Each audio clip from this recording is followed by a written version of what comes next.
The moment I knew, the exact moment, arrived on an ordinary Thursday evening, alone in my living room, when the television pastor I had trusted for 3 years looked into the camera, softened his voice the way he always did before the part that was meant for me, and said, "One of you told me something this week that broke my heart."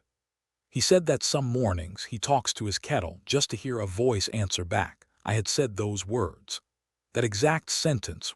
I had said it 31 hours earlier at my daughter's kitchen table, to my daughter, alone, with the door closed and the radio on. No one else on this earth had heard it. And now a man I had never met, a man I believed was preaching to thousands, was repeating it back to me through a television screen in my own living room. And in the 4 or 5 seconds it took my heart to start beating again, 3 years of my life quietly rearranged themselves into their true shape, and the shape was a cage, and my own daughter had built it. Before this story is over, you are going to learn what I learned in the weeks that followed. You are going to find out how many subscribers that pastor's channel actually had, and the number is going to stay with you, because I promise it is not thousands. You are going to see a 50-year-old habit of my late wife's, a plain gray ledger she kept every single day of our marriage, become the weapon that took the entire scheme apart, one dated entry at a time. You are going to meet the man behind the pulpit in a coffee shop in the daylight and hear what he thought he had been hired to do. And at the very end, you are going to hear the last sermon that channel ever aired, word for word, because I am the one who wrote it. My daughter built me a false shepherd. So before I tore the church down, I borrowed him, one final Sunday, and I preached back. Before we begin, thank you for being here with me tonight. If this story means something to you, I would love to know where you are watching from. Put your city in the comments. I read every single one of them, usually in the evening with the television off, which is a habit whose origin you are about to understand completely. And if stories like mine matter to you, please consider subscribing so you do not miss what comes next. A quick note before we start. Some names and details in this story have been changed to protect the people involved, but what happened, and what it nearly cost my family, is real. My name is Samuel Grady. Everyone has called me Sam since before I can remember. I am 70 years old, and for 41 years I was a locksmith in Erie, Pennsylvania, first as an apprentice to a Hungarian gentleman named Mr. Kalman, who could open a wafer lock with a hairpin and a look of mild disappointment. And then, for 34 years, running my own little shop on Parade Street, Grady Lock and Key. A bell over the door, a wall of blanks, and a workbench I stood behind for so long that the linoleum in front of it wore through to the boards in the exact shape of my 2 feet. I want you to understand something about that trade before I tell you the rest of this story, because everything that happens later turns on it. People think a locksmith's business is metal, pins and tumblers, keys and bolts. It is not. A locksmith's business is trust, and more precisely, the failures of trust, because nobody calls a locksmith on a good day. 41 years of being let into people's worst mornings teaches you 2 laws, and I have never once, in 4 decades, seen either of them broken. Law number 1. The lock is never the weak point. In 41 years, I saw fewer than a dozen doors defeated by force, and every one of those was an amateur job that left the frame looking like kindling. Every other loss I ever stood in the aftermath of, every cleaned-out house, every emptied register, every ransacked office, came through a door that somebody trusted open.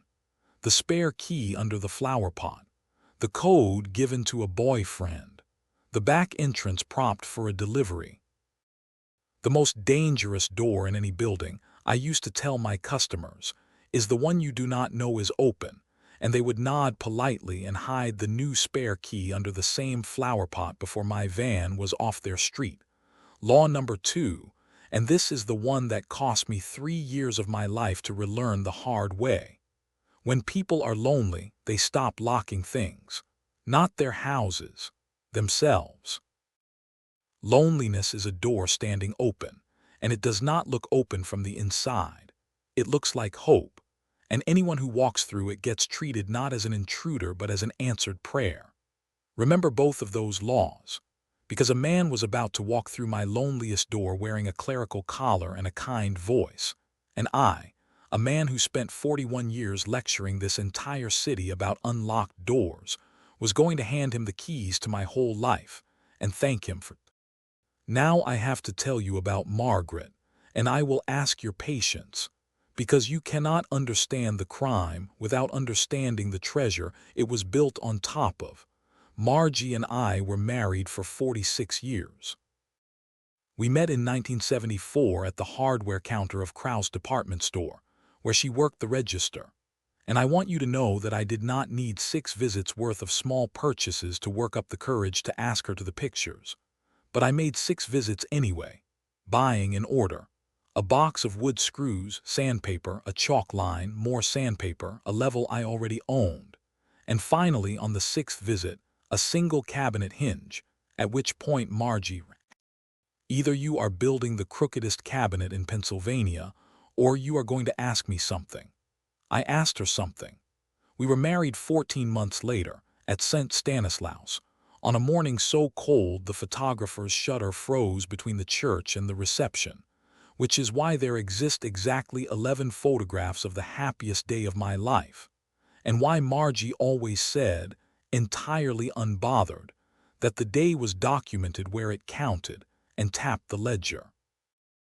And on the first day of our marriage, the actual first morning, in the little apartment over the shoe repair on 9th, my new wife sat down at the kitchen table with a plain gray ledger book, the kind with the red fabric spine they sold 3 for $1, and wrote the date at the top of the first page.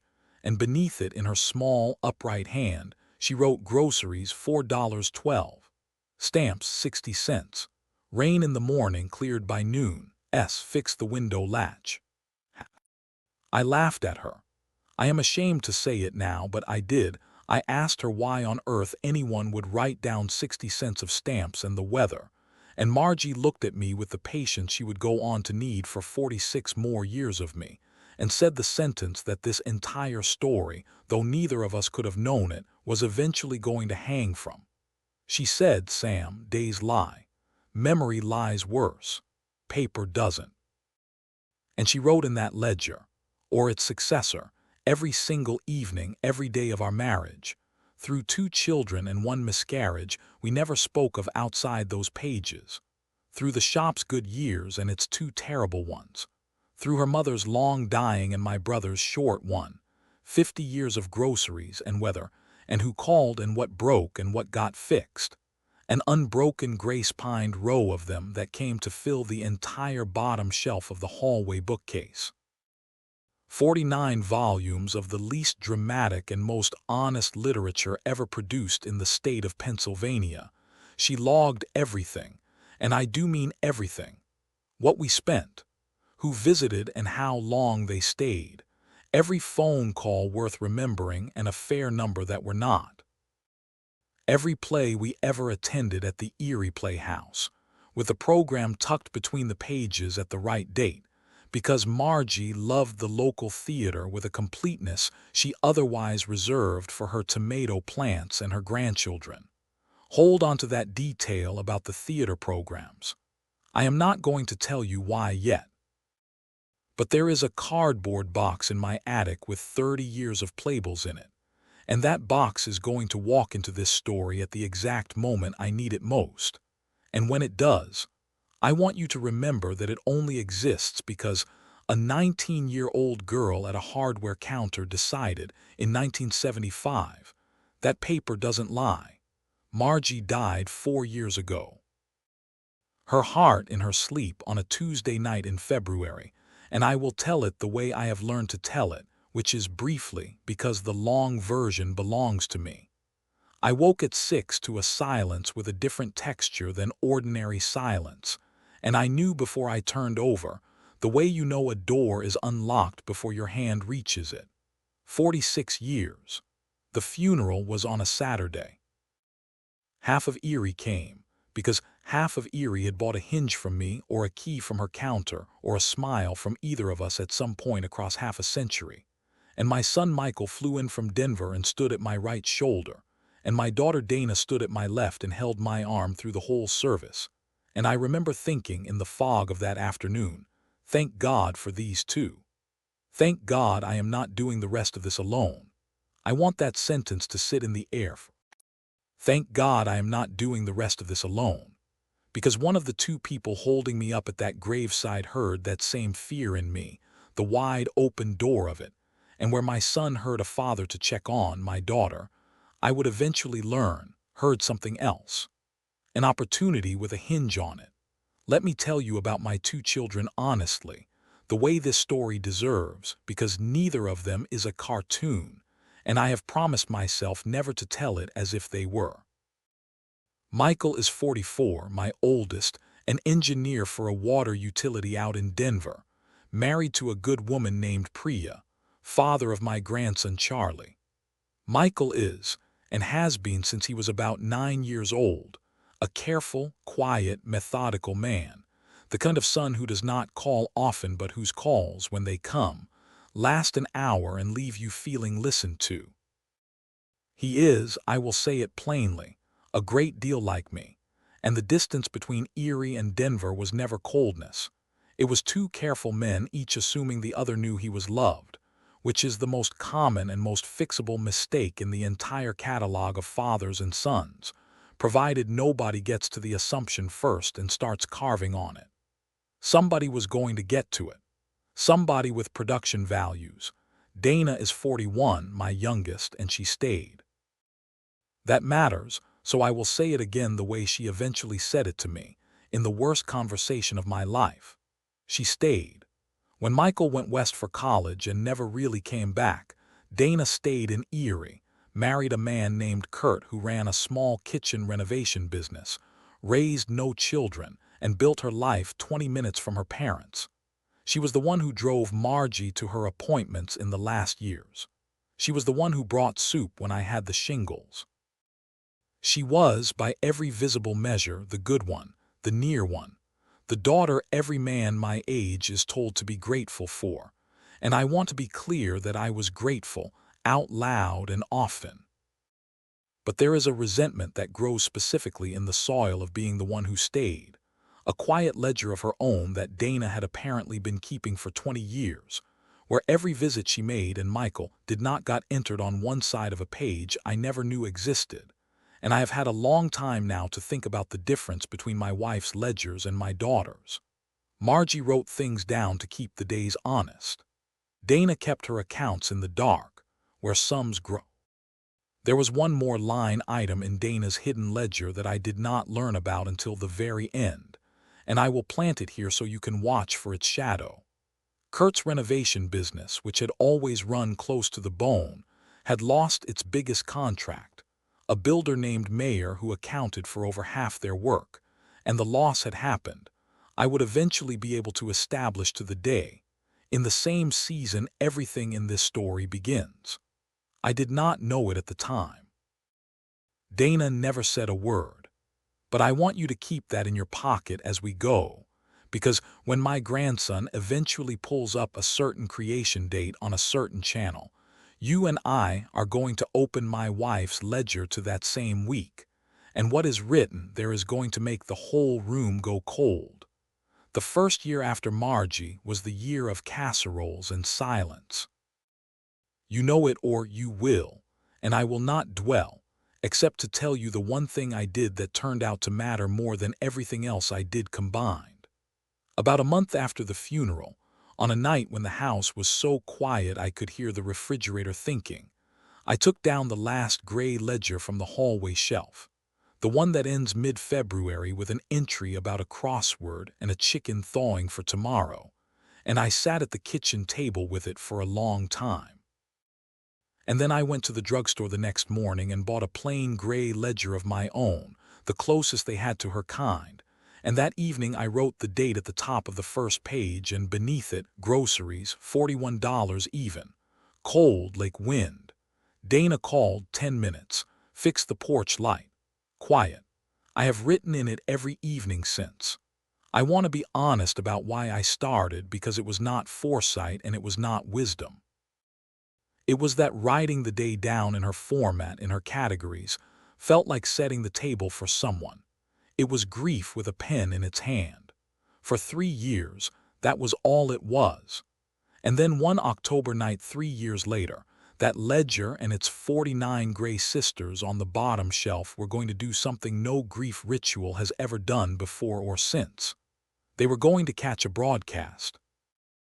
If you have your own version of that ledger, a habit you kept after someone was gone just to keep their shape in the house, a garden planted their way, a radio station never changed, put the word ledger in the comments.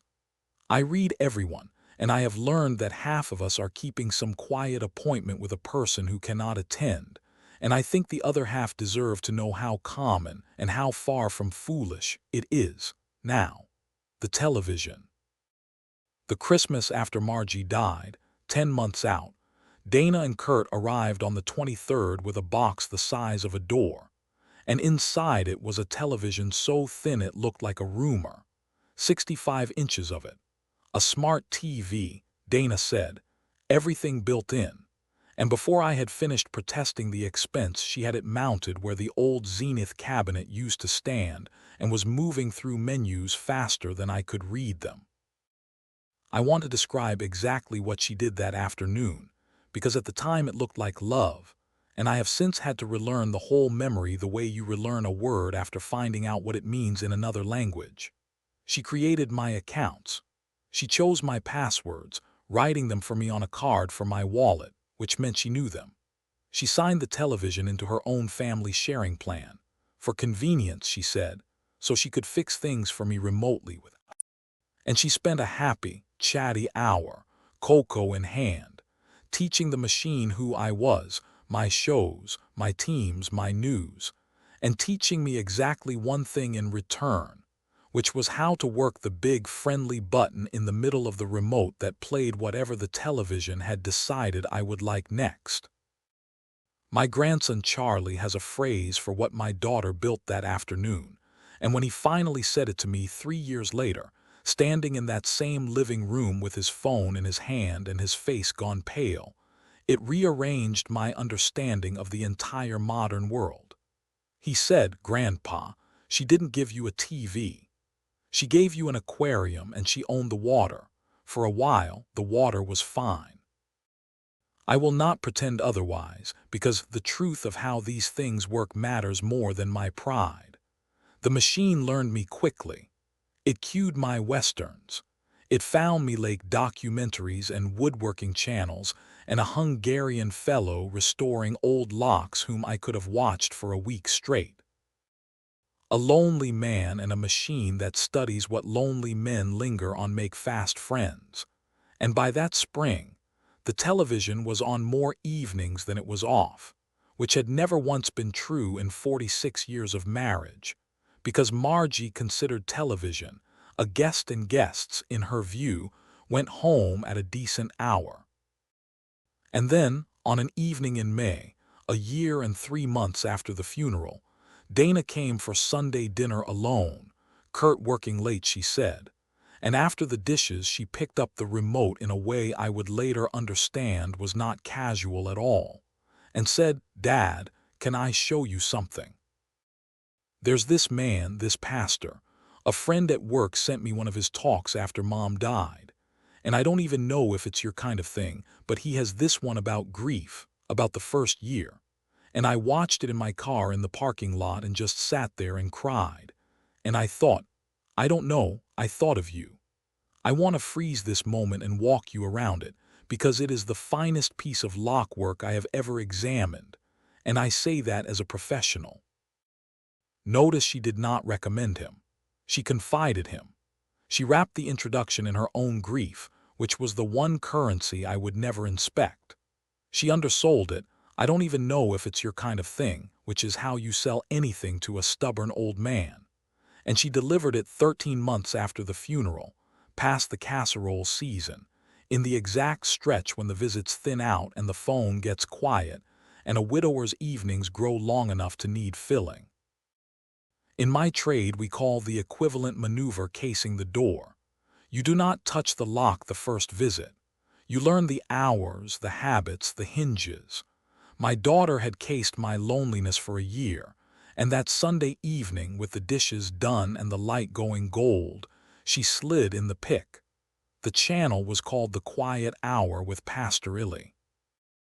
I want to describe Pastor Illy to you the way he arrived to me, before I knew anything, because you deserve to feel the pull of it the way I felt it, and because some of you have a version of this man on your own screens tonight, and I would rather you recognize the craftsmanship now than the way I did. He was maybe 55. Silver at the temples, cardigan over a collar, and he sat, this matters. He sat in what looked like a book-lined study with a lamp and an untidy desk. Not a stage, not a megachurch. A room that looked like the den of the smartest, kindest man on your street. He spoke quietly. He never asked for money, not once in 3 years, and I want you to sit with how disarming that is, because every instinct we have been taught about television preachers is tuned to the collection plate, and a shepherd who never passes one walks straight past all of your defenses with his hands visibly empty. He looked into the camera the way a good doctor looks over his glasses. And that first sermon, the one about grief, the one Dana said she had cried at in a parking lot, was, I will say it plainly even now, the truest 20 minutes about the first year of loss I have ever heard from any pulpit, screen, or stone. He talked about the silence with a different texture. He talked about setting the table for someone. He talked, and my hands went still in my lap when he said it, about how the bereaved keep small appointments with the dead. A garden kept their way, a station never changed, a book of days still faithfully written, and how those appointments are not madness but love with nowhere to go. A book of days still faithfully written. I thought that night that it was a beautiful coincidence. I know now that it was the opposite of a coincidence, that the sentence had been written for an audience of one man and his gray ledger, and that the author of the sentence had watched me write in that ledger from 3 feet away across 100 Sunday dinners. But that night, alone in my living room, a year of casseroles behind me, and a silence ahead of me with no visible end, I heard a stranger describe the inside of my own grief with perfect accuracy, and I did what the open door of loneliness always does with an answered prayer. I subscribed. I believe I actually said thank you out loud to the screen. And 40 miles of fiber optic cable away, though it would take me 3 more years to learn it, my daughter's telephone lit up with a notification telling her that the fish had seen the lure. The first year of Pastor Illy, and I have gone back through the ledger and can date all of this now with an accountant's precision, was flawless, and by flawless I mean flawlessly harmless. A new talk arrived most Tuesday evenings, sometimes a second on Friday. Grief, gratitude, loneliness. How to pray when you are angry. He told stories about his late wife, which I now know were stories about nobody, and about his little congregation upstate, which I now know had a membership of 0, and slowly, the way a Tuesday visitor becomes part of the architecture of a week, Pastor Illy became part of mine. I logged him, of course. I logged everything. That was the ritual. Tuesday, rain off the lake. New talk from Pastor E on patience. Good one. Chicken. If you had told me then that those one-line entries were going to become evidence in a lawyer's office, I would have laughed until I needed to sit down. Keep laughing, I would tell that man now. And keep writing. I want to pause here the way I always pause, because you have all the pieces a careful person needs, and you deserve to assemble them yourself before I do it for you. A widower with a paid-off house on a good street. A son, careful and distant, 2 time zones away. A daughter, warm and near, whose husband's business, though nobody has said so yet, has just lost its biggest contract. A brand new television signed into her account that decides what the widower sees, and a pastor with no collection plate, no congregation anyone can visit, and a gift for describing the inside of one particular man's grief. What do you think the sermons are going to start saying a year from that first one? And here is the harder question, the one I want your honest answer to in the comments. At what point exactly would you have caught it? Because I promise you I asked myself that question every single night for a month once the truth came out, and the honest answer humiliated me. Write down the moment you think you would have seen through it. At the end of this story, come back to your comment and tell me if you still believe it. The turn, when it came, did not come as a turn. It came as a drift, and I want to chart the drift for you season by season, ledger in hand, because the genius of the whole scheme, the true, patient, wicked genius of it, was that no single sermon ever said anything a decent man could object to. Each one moved the fence a hand's width. Only the flock of one ever stood in the same field long enough to be moved by all of them. The second year, the sermons discovered the theme of presence. Pastor Illy began to speak gently, so gently, about how love is spelled T-I-M-E, about the difference between family who show up and family who send words, about how a phone call is a photograph of love but presence is the thing itself. True enough, all of it. Sermon by sermon, though, a quiet arithmetic assembled itself in my living room. Dana was presence. Michael was words. Dana was the thing itself. Michael was the photograph. And when Michael's monthly call came, an hour of him, careful and warm, asking after my knees and my garden, some new voice in me, a voice with a cardigan and a lamp, sat in the corner of the call whispering, "A photograph, Sam. It is only a photograph." I began, and the ledger shows it, God forgive me, in my own handwriting, to end those calls earlier.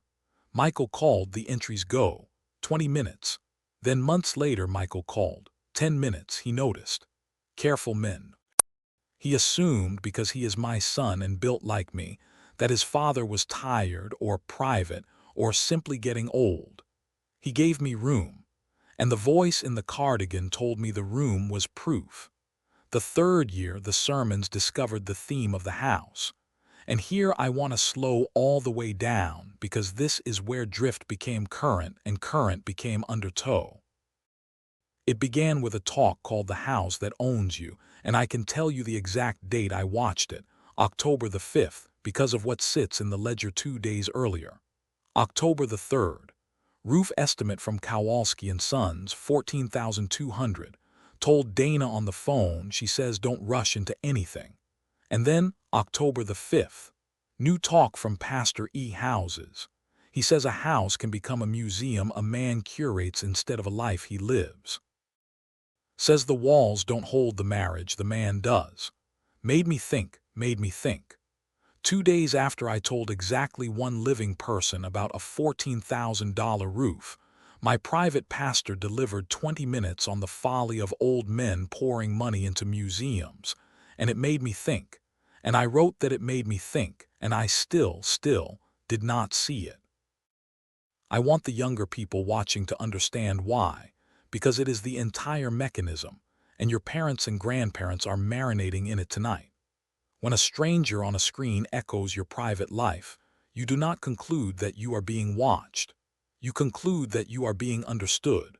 Surveillance and intimacy arrive wearing the same coat, and loneliness cannot tell them apart, does not want to tell them apart. The algorithm knows me, we say, and we say it with. I said it with a little glow. 65 inches of my daughter's patience glowing back.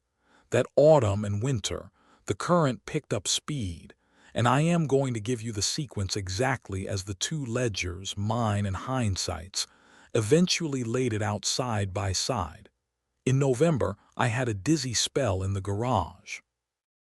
Nothing, it turned out, an inner ear thing, cleared up with exercises, but it frightened me. And I told Dana, only Dana, on a Tuesday afternoon over tea, and I remember her taking my hand. 39 hours later, Pastor Illy posted a talk called A Clear Mind is an Open Window, about how the wise man arranges his affairs while his thinking is sharp. How waiting is a gift we hand to lawyers and a burden we hand to our children. How the loving thing, the pastoral.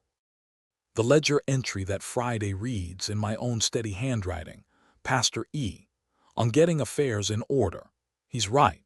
Should talk to Dana about simplifying. It did not occur to me, writing that, to wonder how a man in a book-lined study upstate knew that a locksmith in Erie had gripped a workbench that week waiting for a garage to stop turning. He knew because the hand I had been holding at that tea table typed his scripts. In January came the Thanksgiving aftershock. Michael and Charlie had flown in for the holiday, our first all-together in 2 years, and it should have been a healing, and instead, late on the Friday, Michael found me in the kitchen and said carefully, the way he says everything, "Dad, I want to say something and I don't want you to take it wrong. You seem different. Not older, different, like you're," he searched for it, being narrated.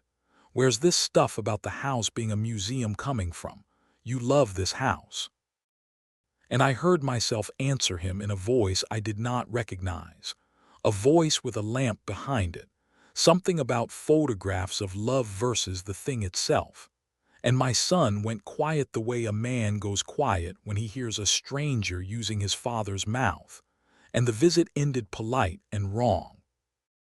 2 days after they flew home, Pastor Illy posted when distant children raise their voices, on how family who visit rarely sometimes arrive with judgments instead of luggage, and how the settled heart does not argue it simply, and I can quote this from memory because I watched it 3 times, it simply blesses them and closes the door gently and returns to the ones who stayed.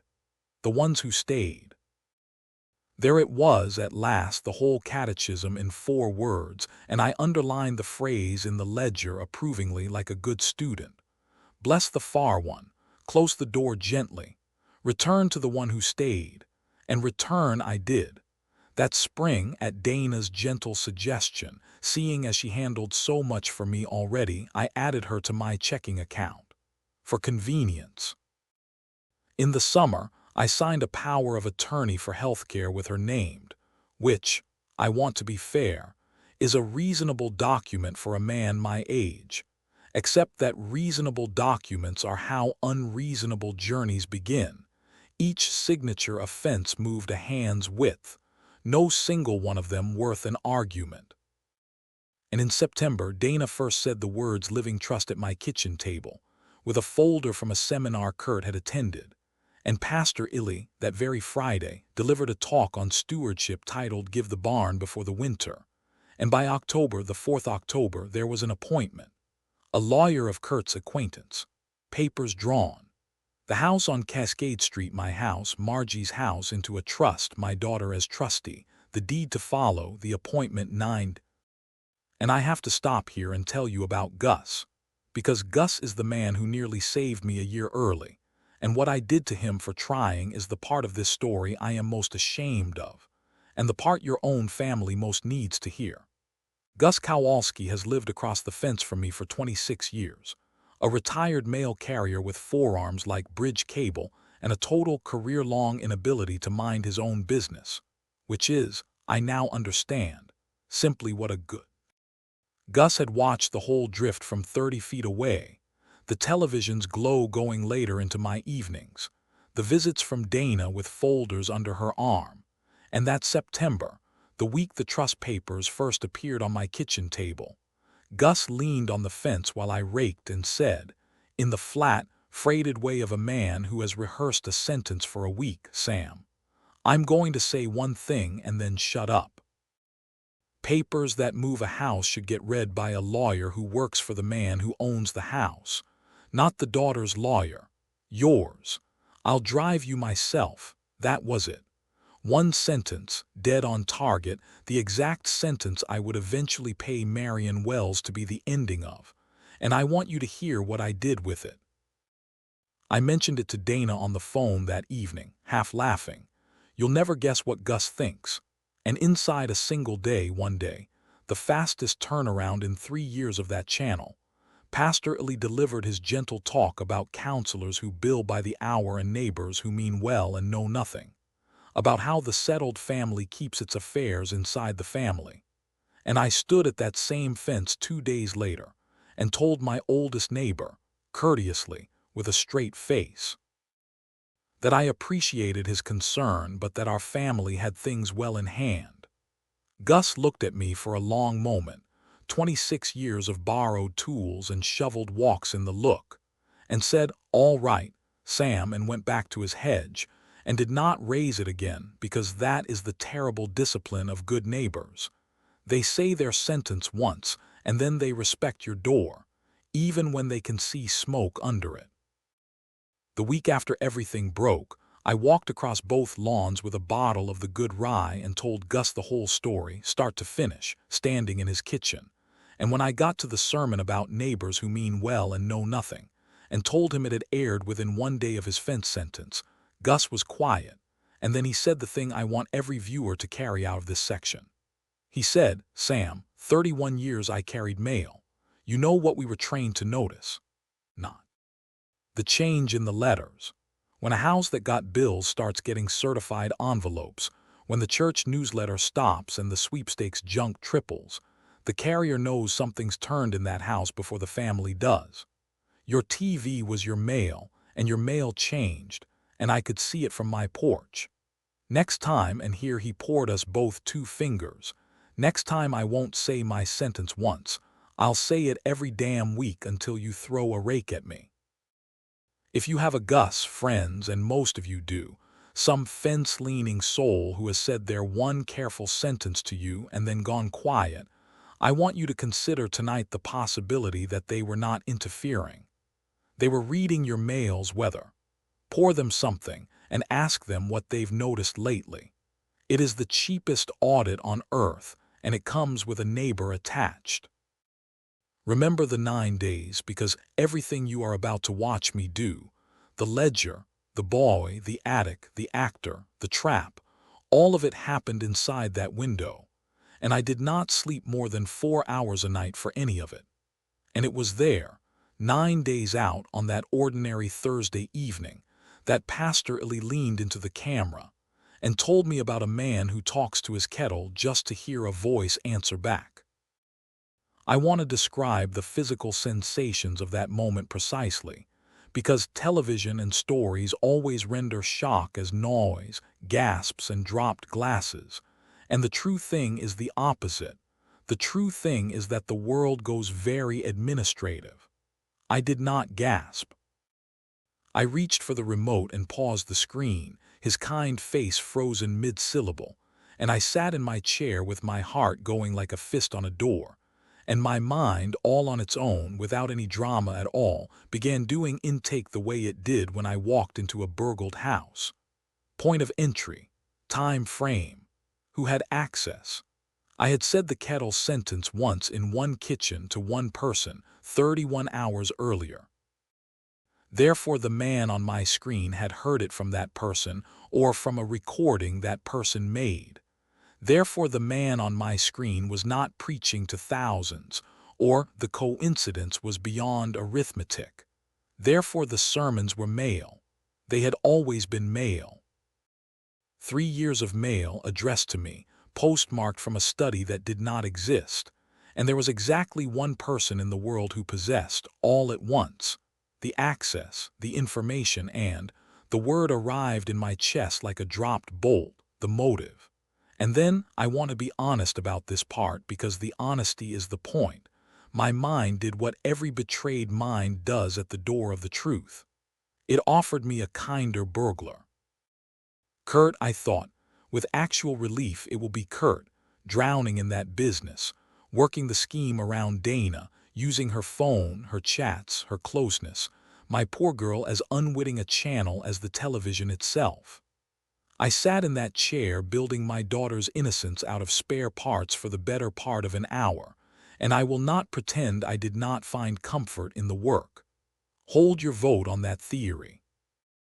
You will get to see it tested properly, and I will only say now that when it finally broke, it did not break the way I feared or the way I hoped, and the difference between those two is where this story's real wound lies. What I did next, that same night, is the reason this story has the ending it has instead of the other one. I did not call Dana. I did not call Michael. I did not, God knows, touch that television. I went to the hallway bookcase, and I took down my 3 gray ledgers and Margie's last 10, and I carried them to the kitchen table. And I sharpened a pencil the way I used to dress a key blank slowly to calm my hands. And I said out loud to the quietest partner a man ever had, "All right, Margie. Days lie. Memory lies worse. Let's see what the paper says." It took me 2 full nights. I built it the only way I knew how, like a job ticket. Down the left side of a legal pad, every notable private event of 3 years that the ledger held dated. Roof estimate. Dizzy spell. Thanksgiving words with Michael. The day I told Dana, and only Dana, that I had been rereading Michael's old letters from college. The day I mentioned to Dana, and only Dana, that Gus next door thought I ought to have my own lawyer look at the trust papers. 19 events in all, every one of them shared with a single common recipient, because who else does a widower tell things to but the one who stayed? And down the right side from my own entries, every sermon dated with its topic in my own contemporaneous hand. Then I drew the lines, 17 of 19. 17 of my 19 private events had a sermon answering them inside 72 hours, and 11 of those inside 48. The roof answered in 2 days. The dizzy spell answered in 39 hours by the clear mind. Michael's letters, answered inside 2 days by the past is a locked room, do not move back in. Gus and the lawyer answered, and this one frightened me more than any other, inside a single day, by a talk warning the faithful about counselors who bill by the hour and neighbors who mean well and know nothing. My life on the left, his sermons on the right. And between them, drawn in pencil by a 70-year-old hand at 2 in the morning, 17 straight lines, none longer than 3 days, a pattern with the regularity of a machine because it was one, and I sat back and looked at the completed diagram and understood that I was looking at the first X-ray ever taken of my own cage. At the bottom of the page, in the space where a job ticket says diagnosis, I wrote 4 words, and they are the 4 words this entire story turns on, so I will give them to you exactly. The content answers me. The content answers me. Broadcasts do not answer. Weather does not answer. A thing that answers is a correspondence, and a correspondence has a correspondent. All that remained was to prove who held the pen, and to find out how deep the tunnel under my family actually. For that, I needed 2 things I did not have. I needed to see behind the channel. And for that, God help me, I needed a 16-year-old. My grandson Charlie is 16, Michael's boy, tall the way his father got tall, all at once, as if surprised by it, and he had been flying out solo to see me every summer since he was 12, a tradition Priya started and I have never properly thanked her for. That October, by a grace I do not examine too closely, his fall break was 8 days out from the notary, and when I called Denver and asked, too casually, whether Charlie might want to come help his grandfather with a project, Michael went quiet on the line for a moment, the careful quiet, and said, "Dad, is everything all right?" And I said, "It will be, son, and I need to borrow your boy's eyes." And to Michael's eternal credit, a man who had watched his father drift behind, he did not ask a single question more. He put the boy on a plane. I have thought a great deal about that unquestioning yes, and I have concluded it was its own quiet message, from one careful man to another.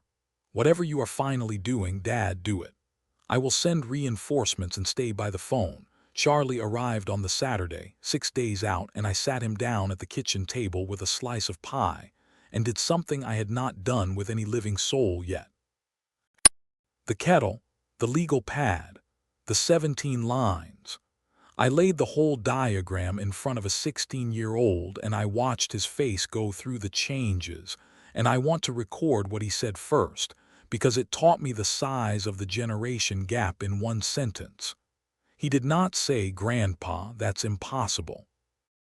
He said quietly, "Oh no, it's a targeted feed, And then he looked up and asked, "How locked down is your TV?" And I told him his aunt had set it all up. And Charlie closed his eyes for a moment the way his grandmother used to when I tracked sawdust through the kitchen, an old soul's grief at a preventable mess. What Charlie found over the next day and a half, with my ledger open beside his phone the entire time, because the boy took to cross-referencing like he was born in a records office, I am going to give you as the plain list he wrote out for me, because each item landed like a bolt going home, and I want you to feel each one seat. 1. The quiet hour with Pastor Illy had 3 subscribers. 3. I had spent 3 years in a congregation, and the congregation was me, my daughter, and one other account we could not yet identify. There is a particular silence that comes into a room when a 70-year-old man learns that his church had a membership of 3, and Charlie had the kindness to go refill his glass and let me sit in that silence alone for a minute. 2. Every video was unlisted. You could not find Pastor Illy by searching for him, not his name, not his sermons, not a single quote. The channel did not exist to be found. It existed to be delivered, straight down the pipe my daughter had installed, into the queue of one particular television in one particular living room on Cascade Street. A broadcast tower built for one antenna. 3. The uploads came with almost perfect regularity on Tuesday and sometimes Friday nights, between 10 and midnight. Charlie asked me, "Does that time mean anything?" And I looked at the ledger and it meant everything.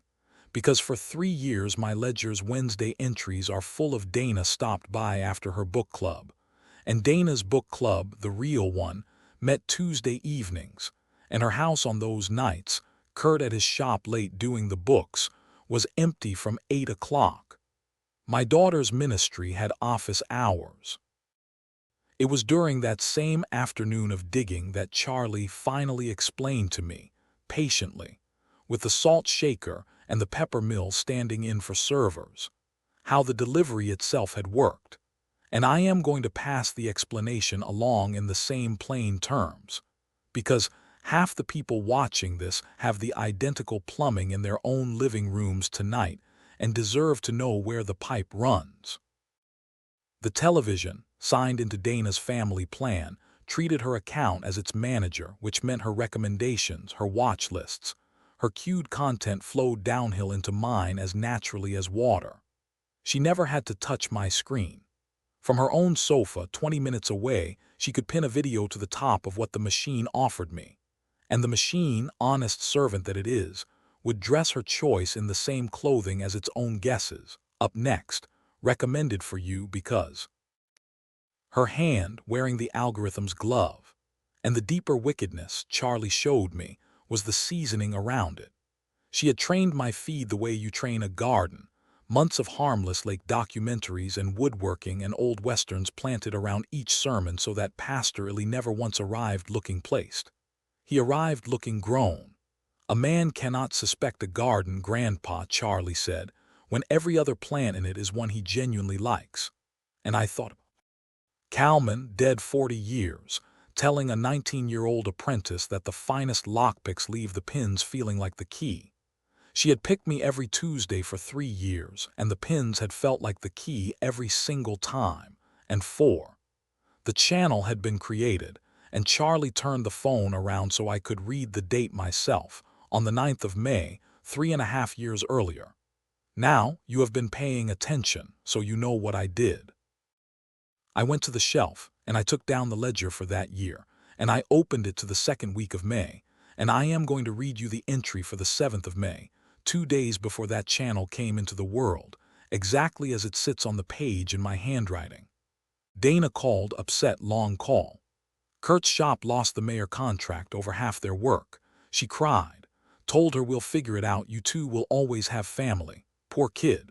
Rain all day, told her you two. And 48 hours later, in the dark of a Tuesday night in an empty house, my crying daughter had sat down and built the machine that would spend the next 3 years making sure of it. Charlie and I sat looking at those 2 dates for a long time, the ledger and the phone, paper and glass, and the boy finally said the thing both of us were circling, and said it like the epitaph it was. "Grandpa," he said, "she didn't find pastorally. She founded him." Before we go on, I want your honest vote, and this one matters to me. It is 5 days to the notary. I now know the what, the how, and the when. I do not yet know two things: who the man on the screen actually is, and whether my daughter wrote the scripts herself or is somehow, someway, also being played the Kurt theory, still alive on the table, my last kind burglar. So, the vote. Do I confront Dana now with what I have 5 days out? Or do I keep the door looking locked and dig until I hold the whole mechanism in my hand? One word in the comments: confront or dig. And I will tell you that Charlie voted confront, with a 16-year-old's clean fury, and I overruled him with the only sentence 41 years of my trade had ever fully prepared me to say. "Charlie," I told him, "when you find out your lock's been picked, you don't call the burglar. You change nothing, you watch the door." We dug. The digging had 2 shafts, and the first one ran straight up into my own attic, because Pastor Ellie's face had been bothering me. Not as a stranger's face bothers you, the opposite. It bothered me the way a key blank bothers you when it almost seats. Charlie had pulled the clearest frame of him, silver temples, half glasses, and made it my phone's wallpaper, and I had been carrying that face around the house for a day. And on the Monday morning, 4 days out, standing in the kitchen while the kettle, yes, that kettle, came to a boil, the tumbler finally dropped. The playhouse, Margie's theater. A face across footlights, years back, a courtroom drama, a tall silver actor whose voice had filled the hall without a microphone, and Margie leaning to me in the dark, delighted, whispering, "Now he is exactly what a lawyer ought to sound like and never does." The programs were in the attic. In the cardboard box I told you about at the start, 30 years of playbills that existed because paper doesn't lie, each one dated in the ledgers, tucked at the right week. It took Charlie and me 2 hours of dust and 2 trips down memory's worst staircases. And then Charlie, cross-legged under the bare bulb with a stack in his lap, went very still and held up a program from a season 11 years gone, To Kill a Mockingbird at the Erie Playhouse. And there, second photograph from the top, younger, darker at the temples, but with the same over-the-glasses kindness that had spent 3 years pastoring my living room, was my shepherd. The caption gave, "Randall Pierce, as Atticus Finch." My wife had seen this coming from 11 years away and filed the evidence in a box in the attic. I do not mean that mystically. I mean that a woman who writes everything down and keeps every program is a woman building, without knowing it, an instrument her husband will one day play in the dark. And when Charlie whooped and I laughed out loud for the first time in a week, dust in the light, playbill in his hand, I said thank you to the rafters, to her, to the whole doctrine of paper. And somewhere, I am certain, a 19-year-old at a hardware counter in 1974 said, "Well, of course, Sam. Days lie." The second shaft of the dig was the trap, and I want to walk you through its construction bolt by bolt, because I built it in one evening, and it is the piece of work I am proudest of in a life that includes some very fine cabinets and one nearly unpickable display lock. The problem was proof of authorship.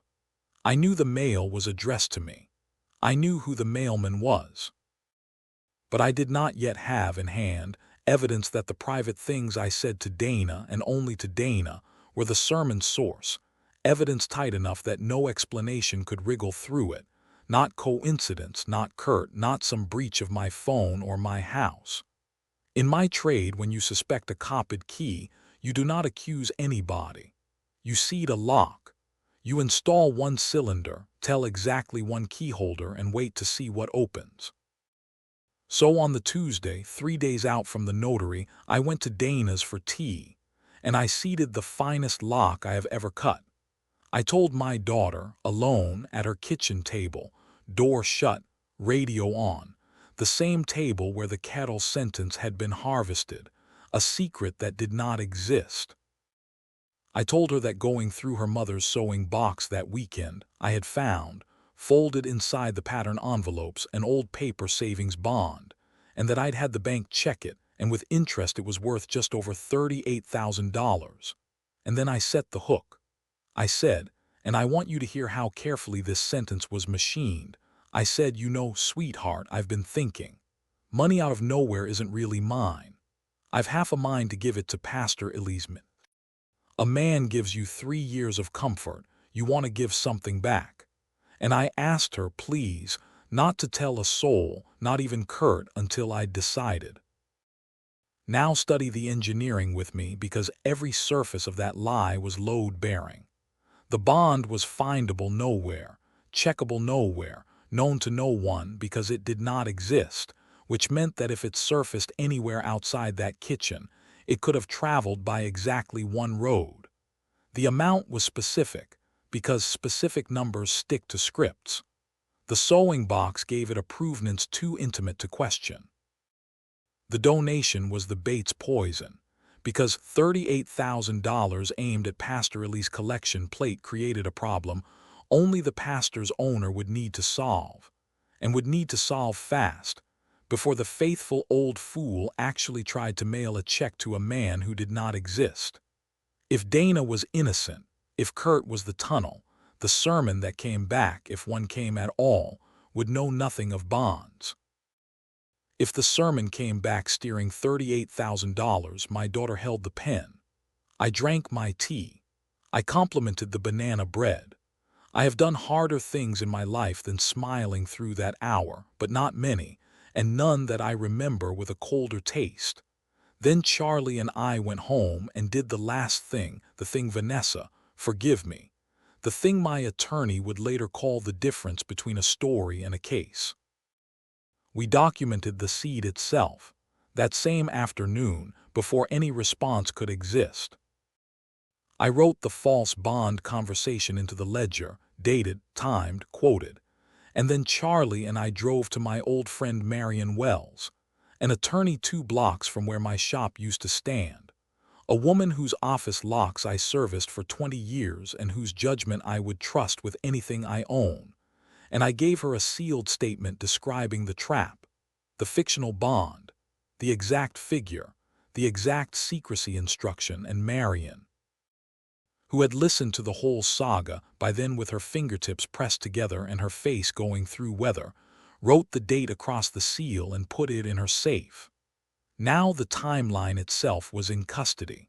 Whatever arrived next would arrive after a notarized before. It arrived in 41 hours. Thursday night, 2 days before the notary, upload at 10:47 p.m. A Tuesday pattern broken for the first time in 3 years, which told me, before a word was spoken, that somewhere across town a script had been written in a hurry. Charlie sat beside me on the sofa. I have watched a great deal of television in my 70 years. I have never watched anything the way we watched that. The talk was called Unexpected Blessings and the Faithful Steward. And pastorally, kind as ever, lamp warm as ever, looked into the camera and told his congregation of 3 that sometimes, late in life, the Lord surprises us. A forgotten gift, a windfall, something tucked away by loving hands long ago. And that the first impulse of a generous heart to give such a blessing away, even to give it to a ministry such as this one, was beautiful but hasty, that God does not need our money. And that the truly faithful steward places unexpected blessings where they serve the family, into the structures the family has prayerfully prepared into, and he said these words in this order, into a trust, held by the hands that have held you all along, tucked away by loving hands long ago. A forgotten gift, into a trust, held by the hands that have held you. 41 hours after I invented a savings bond in a sewing box, my television was routing it into my daughter's trust, and beside me, my grandson exhaled like a man who had been holding his breath for 4 days and said, "Seat, bolt thrown." And I sat looking at that kind, false, hired face, and I felt the last kind burglar, the Kurt theory, my final piece of shelter, fold up quietly and put itself away, and I said the only eulogy it was ever going to. All right, I said to the room, to Margie, to nobody. It's her. It was always her. Now let's go meet her pastor. Finding Randall Pierce took Charlie 11 minutes, which I found frankly insulting on behalf of the entire concept of hiding. A regional actor keeps his name findable, that is the trade, and Randall Pierce, 61, of Mill Creek, taught a Tuesday afternoon voice class at the community college, did commercial narration, industrial videos, audiobooks, corporate training, that gray, honest hustle of a working performer, and had, his little site said, a home recording studio. Clients include regional businesses and private commissions. Private commissions. I called the number on the site, told him truthfully that my name was Sam Grady and that I wanted to discuss a long-running private commission, and there was a pause on that line, 4 seconds, I counted them, that told me the name Grady meant something to him, and when he spoke again his voice had lost a semitone of its music. He suggested a coffee shop on Peach Street the next morning, one day before the notary. He arrived early. I know because I arrived earlier. 41 years of my trade, son. You never let the other man see the room first. I want to tell you exactly what happened in that coffee shop because I walked in braced for an accomplice, and I sat down across from something I had not planned for, which was a decent man inside a lie he had never once been shown the outside of. I put my phone on the table, wallpaper up, his own face in the cardigan, and I said, "Pastor." And Randall Pierce looked at the picture, and then at me, and he did not perform anything. He took off his glasses, actual, non-television glasses, rubbed his eyes and said, "So you're Sam." 3 years and he tells me, "So you're Sam." And then, before I could fire any of the shots I had spent the night loading, he asked me a question that took every round out of my hand. He asked, quietly, "How is your grief, really?" Because I've been worried about you for 3 years, and it is a very strange thing, Mr. Grady, to worry every week about a man you've been told you're helping and have never been allowed to meet. Told he was helping. Here is what Dana had sold him 3.5 years ago through the college where he taught, and she had once taken a marketing course. A grief project, she called it. A father, recently widowed, sinking, too proud for counseling, too stubborn for church, a man who would never accept help that looked like help. She, the devoted daughter, had gotten guidance from a real counselor, she said, and a real pastor, she said, and all she needed was a warm, trustworthy presence to deliver it, a voice her father could let in precisely because it asked nothing of him. Scripts provided. $200 a video. Complete privacy, unlisted. A channel for one because, and Randall repeated her phrasing with the bitterness of a man tasting it properly for the first time, because Dad would be humiliated if he ever knew his comfort was arranged. He had thought for 3 years that he was performing mercy. He had, he told me, come to look forward to it, had put real care into it, had asked her sometimes how I was doing and been fed warm little fictions of my progress. He was not mine. He was one more instrument, the finest one, played facing away from the sheet music, so I turned the sheet music around.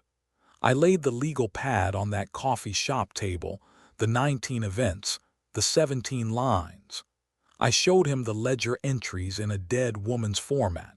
I showed him the trust papers dates against Give the Barn before the winter.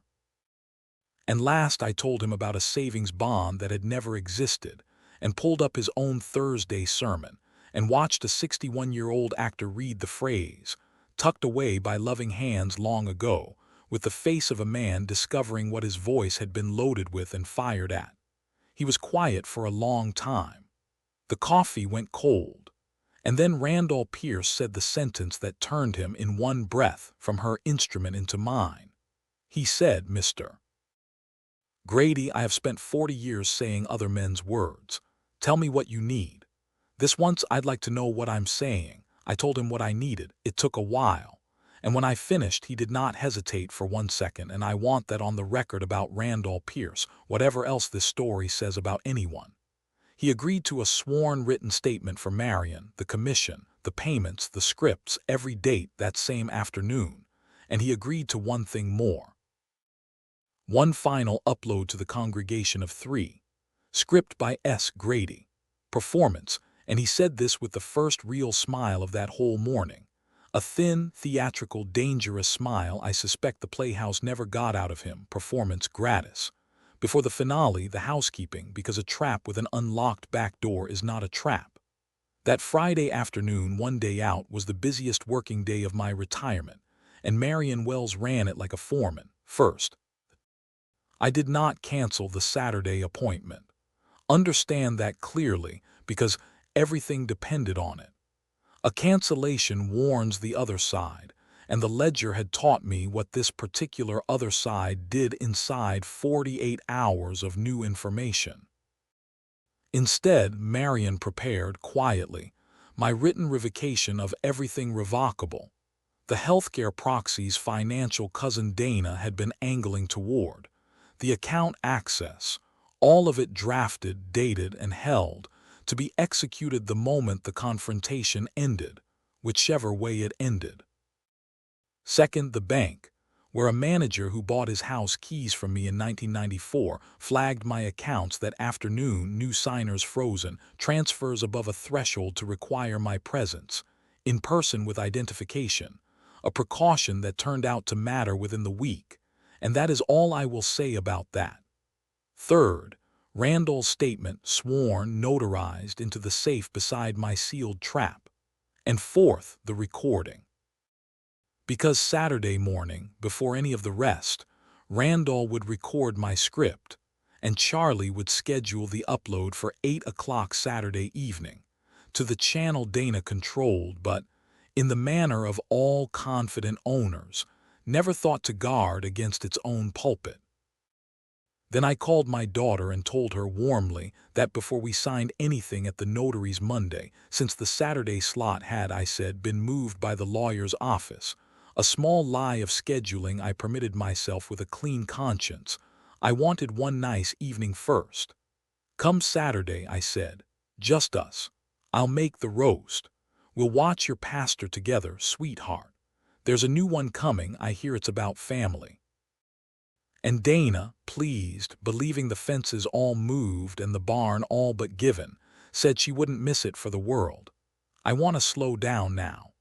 What follows is the evening I rehearsed for, the evening everything in this story was for, and I am going to give it to you at the speed it actually happened, which was, God help us both, the speed of a Sunday roast.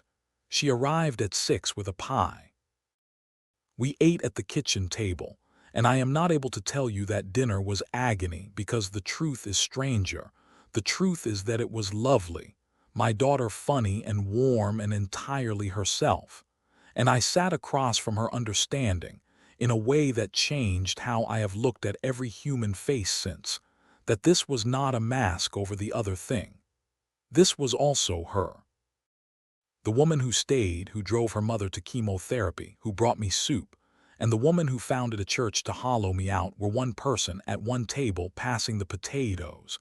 And if you want the single most frightening thing I learned in this entire affair, it is that.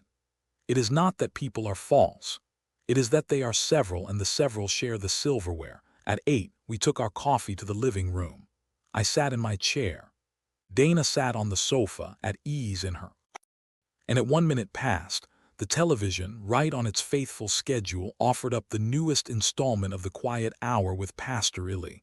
A title card reading simply, a sermon on shepherds, and my daughter settled in, comfortable, and reached over and patted my hand. Randall Pierce had asked me in that coffee shop for one direction as a performer. Kind or cold, he asked. Which do you want? And I had thought about it and said, kind. Play it kind the whole way.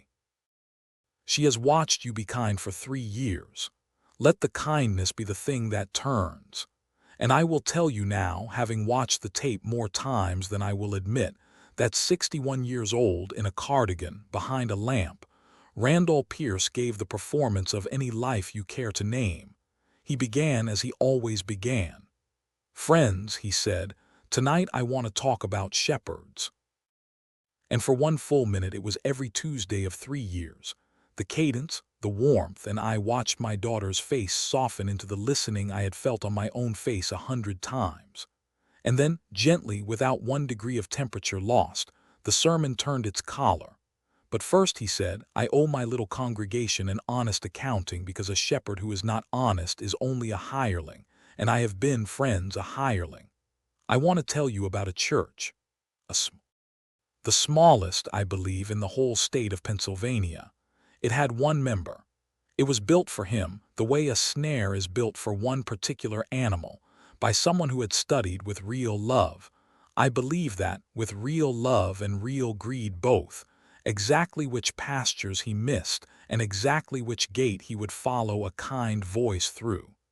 Its hymnal was his own grief, read back to him.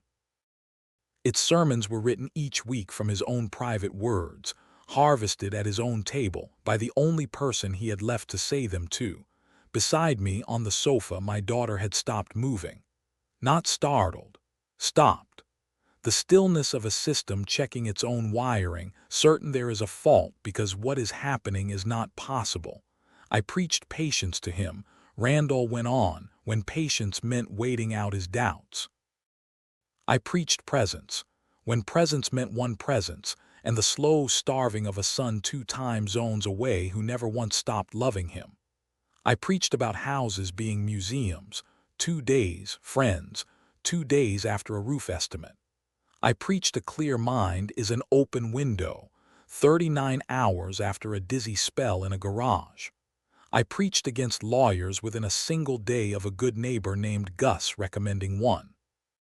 And this week, in some haste, I preached about a savings bond in a sewing box, $38,000, folded among a dead woman's patterns by loving hands long ago. And here Randall Pierce leaned toward the camera into the lamp and delivered the line I had written at 2 in the morning at my kitchen table and rewritten 11 times, and he laid it down soft as a benediction. "Dana, there was no bond. There was never a bond. There was only a locksmith, a legal pad, and his wife's ledgers, and paper, sweetheart, paper doesn't lie. Your mother told us both." The screen held his kind face a moment longer. Then, because Charlie is his father's son and his grandfather's grandson, and had insisted on this last detail over my objection, and the boy was right, the sermon ended the way every sermon on that channel had ever ended, with the same soft closing card and the same gentle music, playing out over my living room like the lid of a music box coming down. I reached over and I turned the television off, and in the blank black glass the two of us sat reflected, an old man and his daughter, and I said into the quiet the only words I had planned for this part. "I know about the mayor contract, sweetheart. I know about the 7th of May. Your mother wrote it down. You'll always have family, I told you that night, and I meant it and I mean it now. So let's begin again from the truth this time, the whole truth. You start." I will not narrate my daughter's face in the black mirror of that television, because there are doors even a locksmith leaves shut. I will tell you that she did not deny anything. There was nothing left to deny. The sermon had inventoried the entire building. What she did instead, after a silence that lasted, by the mantel clock, 1 minute and 40 seconds, the longest of my life, was begin at last to produce the truth. And it came the way water comes through a failed seal, first a thread, then the wall. I am going to give you her account fairly at length, because I promised you at the start that nobody in this story would be a cartoon, and because I believe the anatomy of how a loving daughter arrives at a thing like this matters more for the people watching than the fact that she arrived. If you came only for the fall, you have had it. Stay for the autopsy. It is where all the lessons are. It began, she said, exactly where the ledger said it began. The 7th of May. The mayor contract. Not the loss itself, she was careful to say, but the week after it, the week of sitting at her own kitchen table at midnight with Kurt's books open, doing arithmetic that would not come out any other way, and feeling her word invisible. And into that week had fallen my sentence, the one I meant as pure comfort: you two will always have family. And I have had to sit with what my daughter told me that sentence did inside her, because she heard it, she said, not as a promise but as a benediction over a will, and she hated herself for hearing it that way, and she heard it that way anyway. And 2 nights later, alone, half a bottle of wine down, she had opened a laptop and it had felt, she said, and I believe, like a folder, like making a plan B, a channel unlisted, a name typed half as a joke, the quiet hour. She did not, that night, think she was building a machine to take her father's house. She thought, in the way of every embezzler who ever started with a rounding error, that she was arranging a possibility. And then she said, and this is the sentence I have turned over more than any other, then it worked, Dad. And things that work want to keep working. The first sermons, the grief ones, she wrote from love. She swore it, from watching me eat alone, from wanting to reach me some way I would not swat off. And I told her, and it is true, that this is exactly what made the whole machine possible, that the tunnel was dug with a genuine key, that the first year of comfort was real comfort, and that is why the door never once creaked. She described the strange, awful intimacy of the work, harvesting my sadnesses at Sunday dinner and spinning them into Tuesday's bomb, watching me heal on schedule, feeling, she said, more connected to me than she had felt since childhood. And simultaneously, in a drawer of herself she kept closed, watching Kurt's debts compound, and knowing the channel could carry other freight, and telling herself each week, not yet, and maybe never, the way you tell yourself about a bottle. The drift, when she finally let it begin, she described in a phrase that belongs in a textbook, and I put it in this story for every family watching. She said, I never wrote a lie, Dad. I just chose which truths came on which days. Presence does matter. Houses can become museums. Old men should settle their affairs. Every fence panel defensible. Only the completed corral a crime. And Michael, I asked her, the starving of your brother, was that freight or was that free? And my daughter looked at the dead television for a long moment and gave me the one answer in the whole night that I believe cost her the most, because it was the one with no debt attached to it at all. That part, she said, very quietly, I would have done for nothing. 20 years, Dad. 20 years of being the one who stayed and watching you save your longest silences and your best pride for the one who left. The pastor just finally gave my side a pulpit. I am not going to pretend I answered that well in the moment. I answered it at all, which is what mattered, and the answering took months, and some of it took a therapist, a real one, that Dana and I eventually sat in front of together, and I will come back to that. But I want to say to every parent watching what I finally understood at 3 in the morning after that terrible necessary night.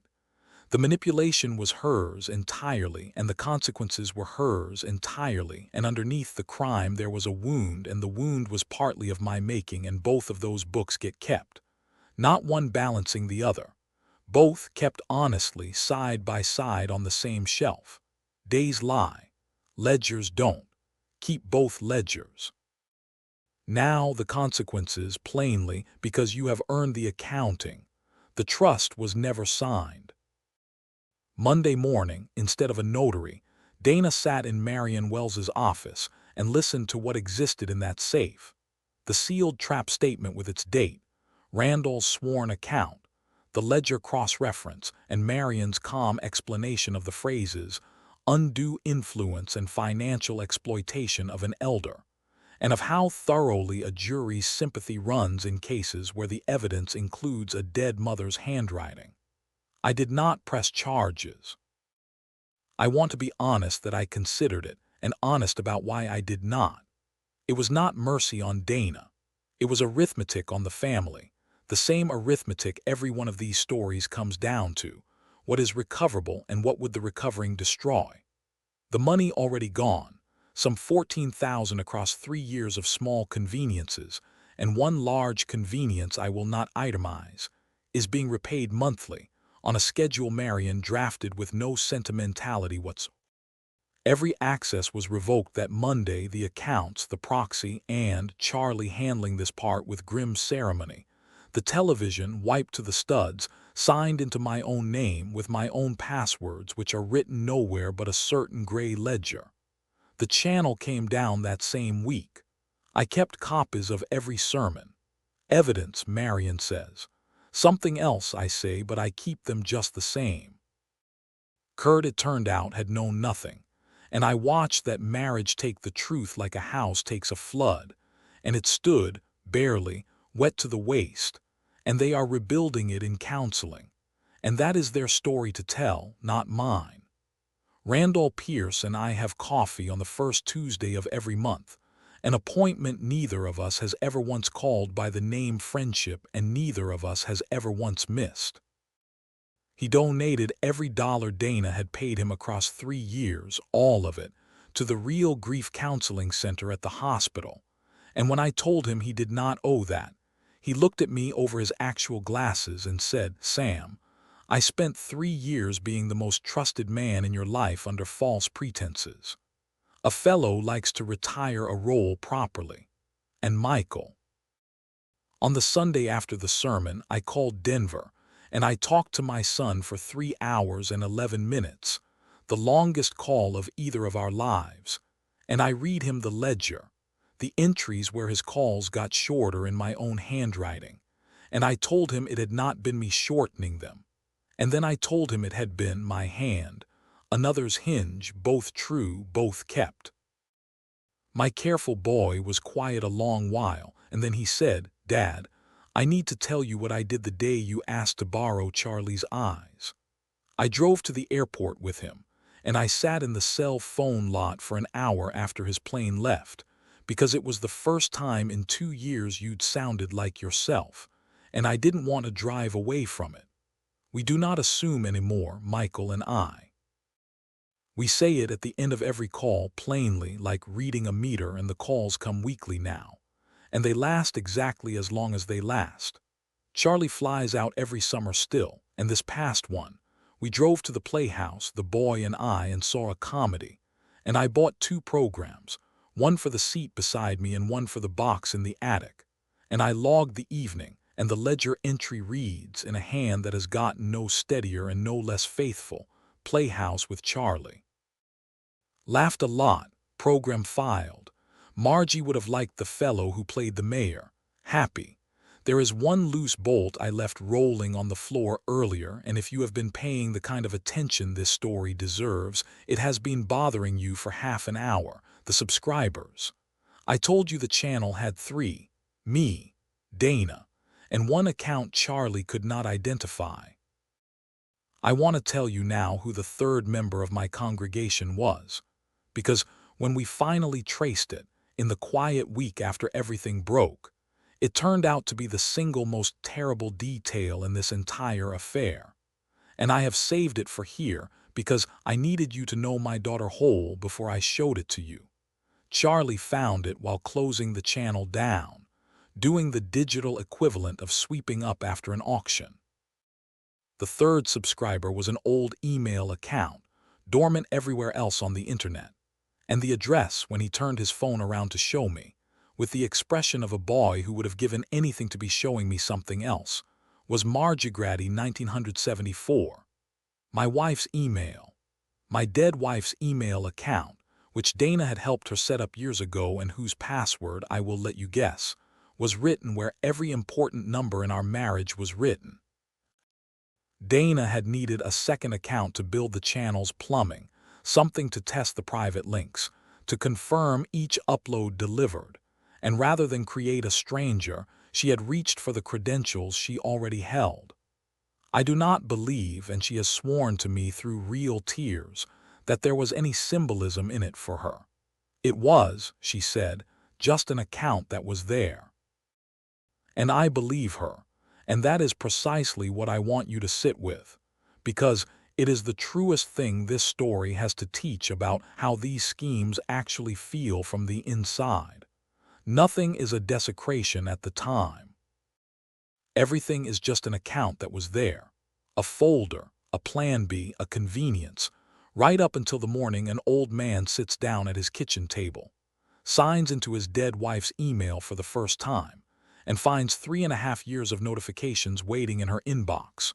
One for every sermon, new video from the quiet hour, new video from the quiet hour, 180 of them, delivered faithfully, twice a week, to a woman in Erie Cemetery.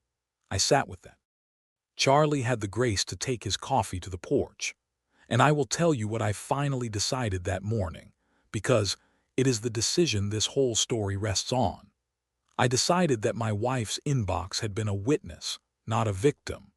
That somewhere in the economy of things, the woman who taught our family that paper doesn't lie had spent 3 years silently collecting the receipts, one notification at a time, in the only mailbox my daughter forgot anyone could ever check.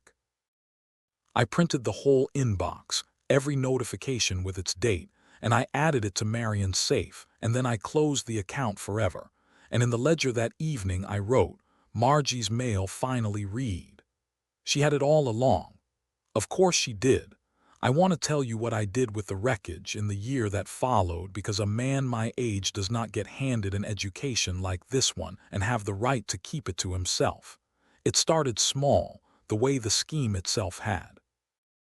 Marion asked me that winter whether I would talk to one of her other clients, a retired schoolteacher named Rosemary, whose grown nephew had her convinced, through 6 months of curated videos about bank failures, that her savings needed to move somewhere only he understood. I sat with Rosemary at her kitchen table, and I did not lecture her. I asked her the question, the only question, the one my legal pad had taught me. "Rosemary," I said, "does your television ever answer? Does it ever seem to know what happened to you this week?" And I watched a 74-year-old woman go very still, and then very pale, and then, because schoolteachers are made of blackboard slate, very angry. And we made her a legal pad of her own that afternoon, life on the left, videos on the right, and Rosemary's lines took 11 days to draw and saved her $140,000, and her nephew an indictment, barely. She sends me a Christmas card now every year, and every year it says the same 4 words above her signature, and I will let you guess whose 4 words they are. "Paper doesn't lie, Sam." A schoolteacher, quoting a hardware counter girl she never met across 50 years through a locksmith. That is how doctrine is supposed to travel, friends. Person to person at kitchen tables with the television off. Word travels in a town like mine the way it has always traveled, through counters and pews and waiting rooms. And by spring I was giving a talk once a month at the senior center, in the same room where they hold the blood pressure clinic. I call it the locksmith's guide to your television, and it is 40 minutes, and I open every session the same way. I hold up a house key, and I ask the room how many of them would give a copy to even their most beloved child without at least knowing it existed. No hands. Then I hold up a TV remote, and I ask how many of their children set up their television, their phone, their accounts, their passwords, and I watch 40 hands go up into the air and then, slowly as the room does the arithmetic, come back down. That is the whole lesson, friends, I tell them. Everything after this. The feed is a door. Somebody has the key. Find out who and find out what they are carrying through it, and do it before the carrying starts, because after it starts the carrying looks exactly like being understood. They ask me every session, someone always asks, usually quietly at the end near the cookies, how they can tell. How an ordinary person with no grandson and no legal pad can tell the difference between a screen that knows them and a hand that steers them. And I give them the 3 tests I built out of my own wreckage, and I am going to give them to you now, because this, right here, is the reason I sat down in front of this microphone at all. Test 1, the answering test. Ask yourself whether your content ever responds to events in your private life that you shared with only 1 or 2 people. Not your searches, not your purchases. Machines do watch those, and that is its own sermon. Your spoken life. Your kitchen table life. If the screen answers your kitchen table inside 2 or 3 days, more than once or twice, something human is in the pipe, because coincidence cannot keep a schedule and machines cannot attend your dinners. Write the pairs down, dated. Paper, always paper. You know why. Test 2, the source test. Take the voice you trust most on that screen, the pastor, the doctor, the money man, the kind fellow who really gets it, and spend 10 minutes trying to find him from the outside, the way a stranger would. Search his name. Look for his congregation, his clinic, his office, his other viewers, comments from human beings who are not you. A real shepherd leaves footprints in the whole pasture. A hired one exists only on the path between his mouth and your chair. My pastor, you will recall, could not be found by any road except the one that ended at my recliner. 3 subscribers. If your trusted voice's whole world is exactly the size of your living room, the walls of that world were built by somebody, and they were built around you. Test 3. And this is the one that catches what the first 2 miss, the direction test. Sit down with 1 month of the advice that voice has given you and draw its arrow. Where does it all point? Real wisdom scatters. Some of it says call your son, some says guard your money, some says spend it, live, forgive, be careful, be generous, because real life scatters. Steered wisdom converges. Every sermon, every video, every kind suggestion bends, however gently, toward the same small set of doors, this account, this signature, this person, away from that one. When a month of comfort all points one direction, friends, it is not comfort. It is current. And you are not. You are in a channel, in every sense that word has ever had.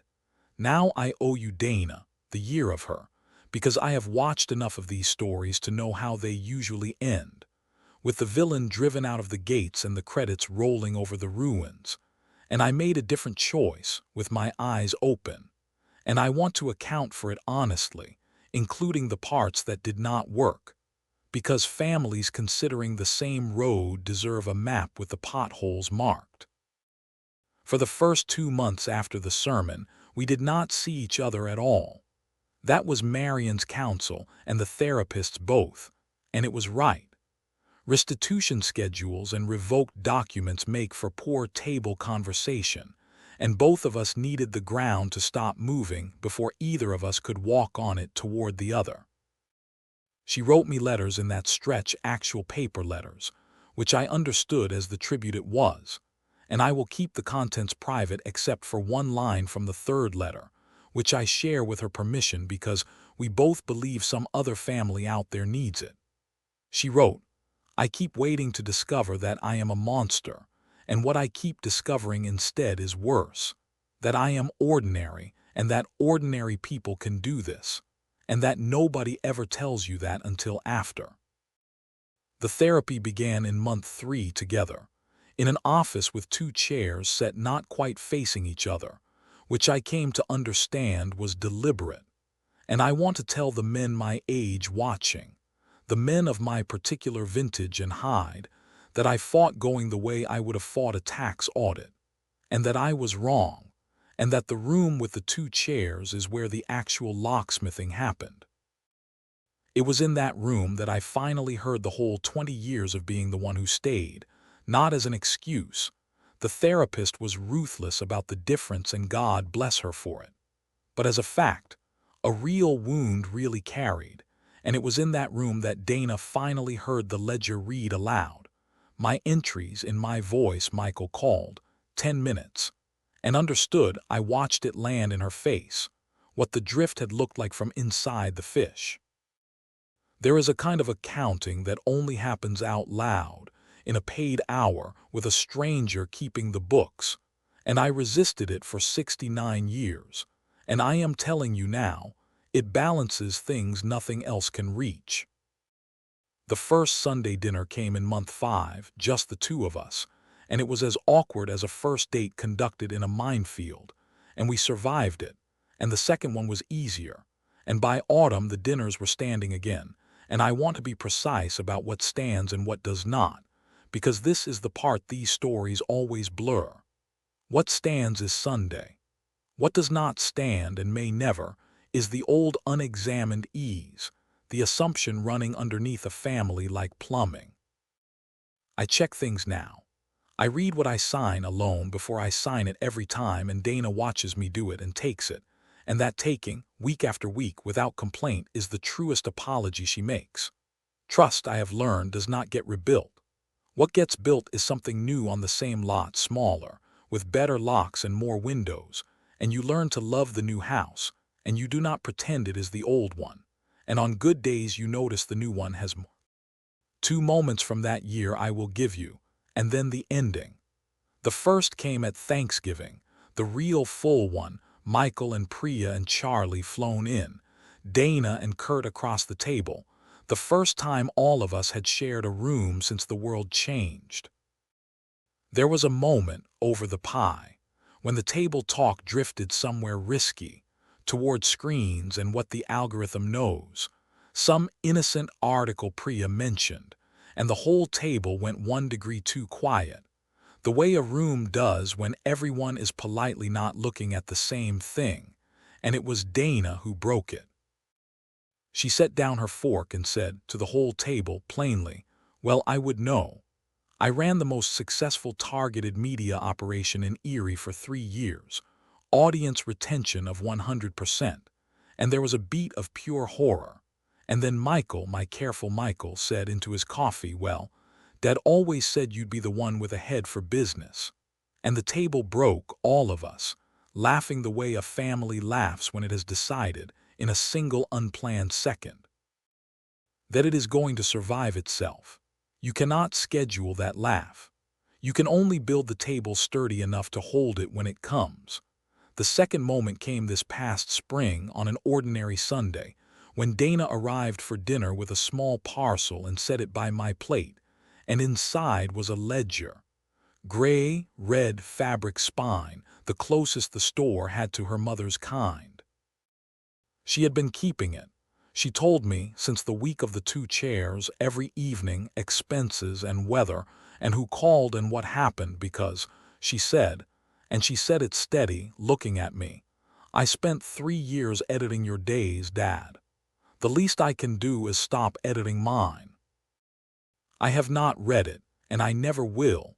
That is the entire point of it, but I know it is kept, because now and then at dinner she will say, "Hold on," and check a date in it, settling some small dispute about when the gutters were cleaned.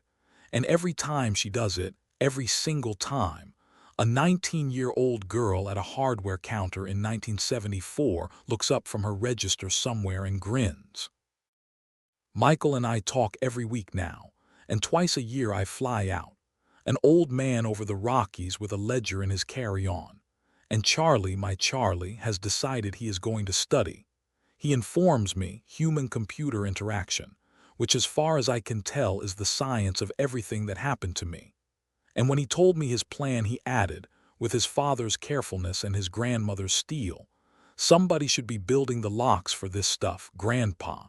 And I said, and I made him shake on it, the way Mr. Kalman once made a 19-year-old apprentice shake on the promise never to use the trade to go through a door he wasn't called to. This past winter, I did something Marion advised against and the therapist endorsed, which is how I knew it was the right size. I sat down over 6 long evenings with all 180 sermons, the copies I had kept, and I watched every one of them again, start to finish in order with 2 pads on the armrest. And I sorted every sermon the way an appraiser sorts an estate. This pile love, this pile freight. Randall came for 2 of those evenings at his own asking, and I will tell you it is a rare, strange thing to review 3 years of a man's performances with the man himself in the next chair, wincing at his own line readings, muttering, "Oh, I played that one too warm. I can hear the steering in it now." How did neither of us hear the steering? The freight pile came out to 61 sermons. 61 talks that held to the light bent toward a door, the house, the trust, the son, the lawyer, the bond. And the love pile, and this is what I actually sat down those 6 evenings to tell you, The love pile held the rest, over 100 of them, and buried in that pile, once I knew how to look, I found something I was never meant to find, something I do not believe Dana knows to this day that she put there. In the early sermons, the grief year, the pastor would sometimes speak of his own losses, his invented wife, his invented sorrows, and I had always taken those passages as craft, coloring, and actor's seasoning. Watching them again, pads on the armrest, I began to recognize the furniture. A mother who hummed while she cooked and went silent in her last winter. The specific loneliness of clearing out a sewing room. The guilt of the child who was present for every appointment and still felt she had somehow missed the moment that mattered. That was not my grief being read back to me. That was hers. My daughter, who never once cried in front of me after the funeral, not once, had spent the first year of that channel grieving her mother in the only room she felt safe doing it, behind a hired man's face, in sermons addressed to me. The machine she built to manage me had been, for its first year, the confessional she could not find anywhere else in her life. And I sat in my chair at 2 in the morning with that understanding. And I wept, for the first time since the whole affair began, not about the house or the lies or the money, but about the sheer waste of it, two grieving people, 20 minutes apart, who loved each other completely. Corresponding for a year through a false pastor because neither of them could manage the kitchen table. Half the crimes in half these stories, I have come to believe, are grief that could not find the kitchen table. Find the kitchen table, friends, whatever it costs. It costs less than the alternative. I am the alternative's receipt. Now let me pay my comment debts because I keep my books. Early on, I asked you to write down the moment you believed you would have caught it, and I promised you my own humiliating answer. Here it is. Reviewing everything, ledgers open, I can now identify 11 separate moments across 3 years when the evidence was sufficient for a careful man. The museum sermon 2 days after the roof. The counselor's sermon 1 day after Gus. The impossible aptness, over and over, of a stranger's schedule. 11 trip wires, and I stepped over everyone, and the reason is the lesson, so underline it. I was not stupid, I was fed. Every wire was wrapped in something I was starving for. Comfort, arriving on schedule, is the one delivery a lonely man will never inspect. So if your moment, the one you wrote down in the comments, came earlier than mine, and I hope it did, do one thing for me before you feel too warm about it. Ask who is currently wrapping your wires. Everyone is starving for something. The scheme that gets you will be dressed in yours. I asked you, at the middle, confront or dig, and I promised my final accounting on that too. The votes, whenever I tell this story, run 2-1 for confront, and I understand it. Confrontation feels like courage and digging feels like coldness. But hear the arithmetic of what the digging bought. Confrontation with a suspicion earns you a denial and a warned opponent. The dig earned me a sworn actor, a sealed trap, a frozen bank, a revoked stack of papers, and a truth so complete that the confrontation, when it came, contained no argument at all, only a beginning. Fury is a hammer, friends, and hammers are honest tools, but I spent 41 years learning that you do not open a lock with a hammer. You open the door frame and then you have no door at all. Dig first. Hammer never. Documents always. And the police question, since 100 of you are typing it. Should she have faced charges? I will give you my answer and then the part underneath it. My answer was no, and it held, and the family that exists today is the return on that decision. But the part underneath is this, and I say it especially to anyone watching who is right now inside a scheme like mine with someone considerably less reachable than my daughter proved to be. My mercy was only affordable because my evidence was overwhelming. I could decline the courtroom because I had already won it in advance, in Marion's safe.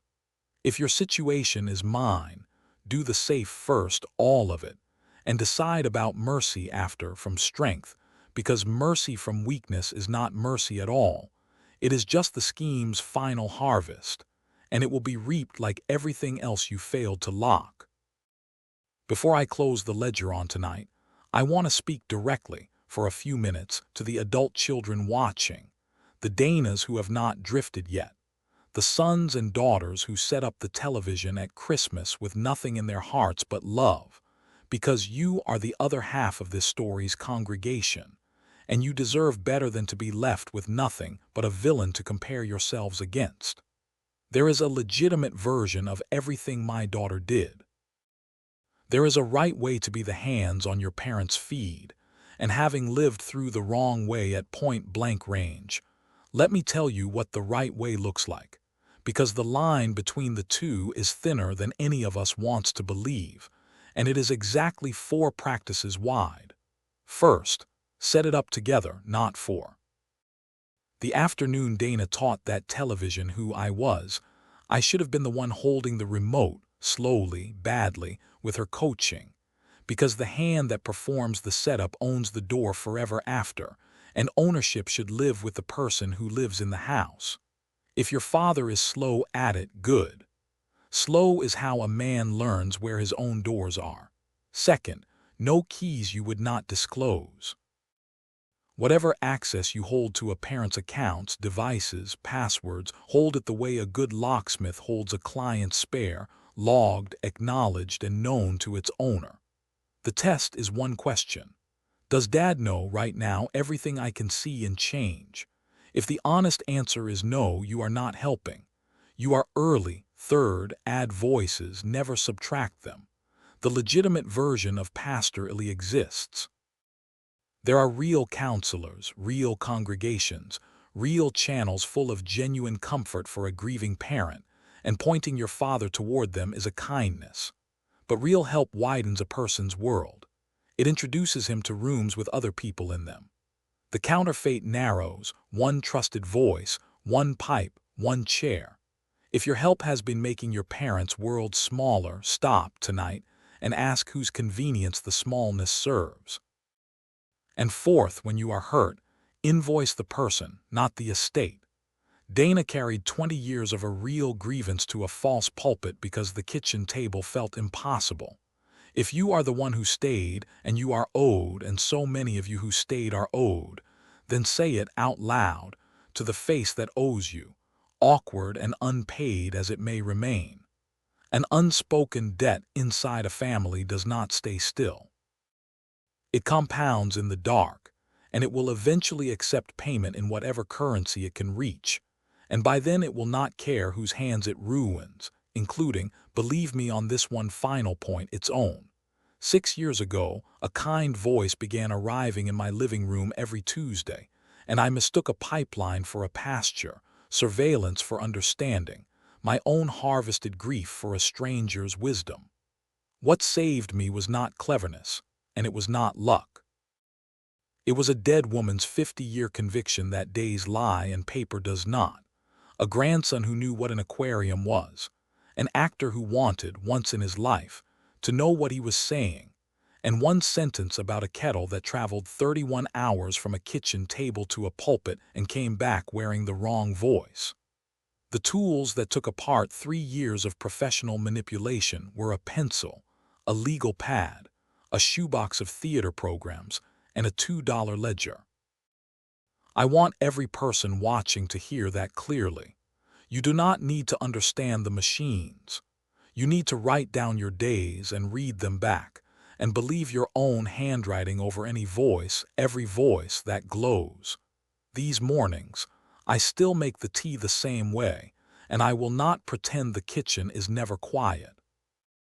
But most Sundays now, there are 2 children's voices in this house by phone or by chair, and a grandson's laugh in the summer, and a daughter across the table checking a date in a gray ledger of her own. And this morning, when the kettle came up to its boil and I stood there in the early light, I caught myself starting to say something to it, old habit, the oldest one. And before I got a word out, Dana called from the hallway, coming through the door with the Sunday bread, "Morning, Dad." And I want you to know I stood in my own kitchen and laughed until I had to sit down, Because that is the whole story, friends, told in one kettle. For 3 years, a machine answered me, and it was a cage. Now a voice answers me, and it is my family, and I earn back the difference between those two things with a pencil, and I would do every hard hour of it again. If this story reached you, tell me in the comments. Go back to the guess you made at the beginning about what was really happening behind that golden screen, and tell me honestly what you got right and what got past you. And if you wrote the word ledger earlier, or the word routes finds you in some other story, know that I read everyone. If someone you love has a television that seems to know them a little too well, share this with them, gently, the way you would point out an unlocked door. And if you want more stories like this one, please subscribe, so you do not miss what I have to share next. Thank you for staying with me until the end, all the way to the last page of the ledger. Trust the people you love. Write your days down anyway. Run the 3 tests on every voice that glows. And if a stranger on a screen ever describes the inside of your own kitchen, do not ask how he understands you so well. Ask who was sitting at the table when you said it.